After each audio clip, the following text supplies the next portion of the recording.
Hi everyone, I'm Malie and this is Allie. Welcome back to my channel and I welcome all newcomers. Today I'm going to be reading Giraffes Can't Dance by Giles Andre. I encourage you to read along and also subscribe to my channel. Giraffes Can't Dance by Giles Andre, illustrated by Guy Parker Reese. Gerald was a tall giraffe whose neck was long and slim. But his knees were awfully crooked and his legs were rather thin.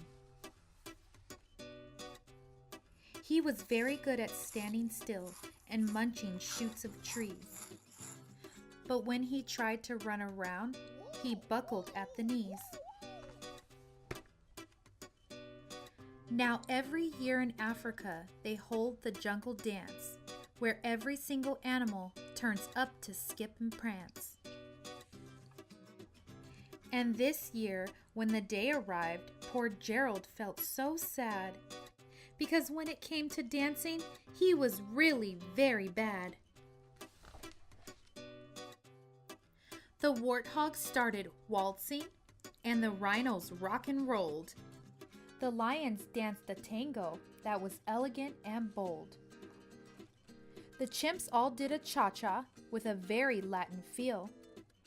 And 8 baboons then teamed up for a splendid Scottish reel. Gerald swallowed bravely as he walked towards the floor, but the lions saw him coming, and they soon began to roar. "Hey, look at clumsy Gerald," the animals all sneered. "Giraffes can't dance, you silly fool! Oh, Gerald, you're so weird!" Gerald simply froze up. He was rooted to the spot. "They're right," he thought. "I'm useless. Oh, I feel like such a clot." So he crept off from the dance floor and he started walking home.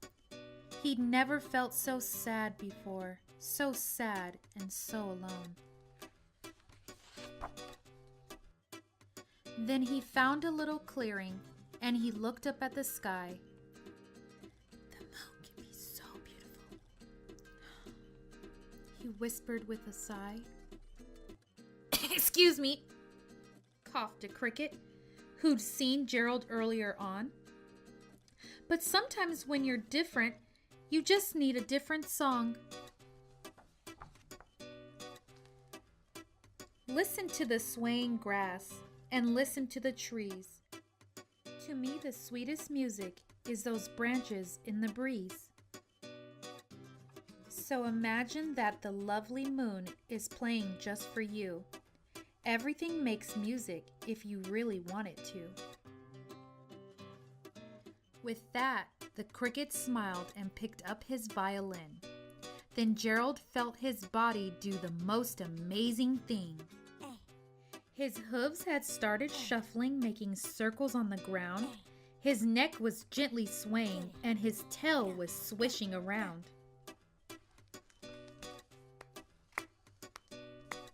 He threw his legs out sideways, and he swung them everywhere. Then he did a backward somersault and leaped up in the air. Gerald felt so wonderful, his mouth was open wide. "I am dancing! Yes, I'm dancing!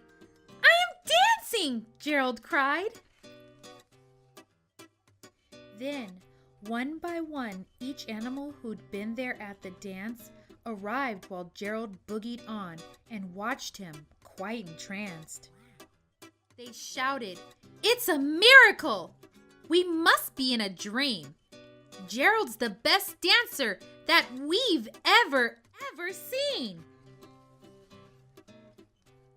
How did you learn to dance like that? Please, Gerald, tell us how!" But Gerald simply twirled around and finished with a bow. Then he raised his head and looked up at the moon and the stars above. "We all can dance," he said, "when we find music that we love." Bedtime blues, bedtime blues. We got the remedy to bedtime blues. If you want to hear a story or two, let Molly read a story to you. Bedtime blues, bedtime blues. We got the remedy to bedtime blues. If you want to hear a story or two, let Molly read a story to you. Bedtime Stories with Molly.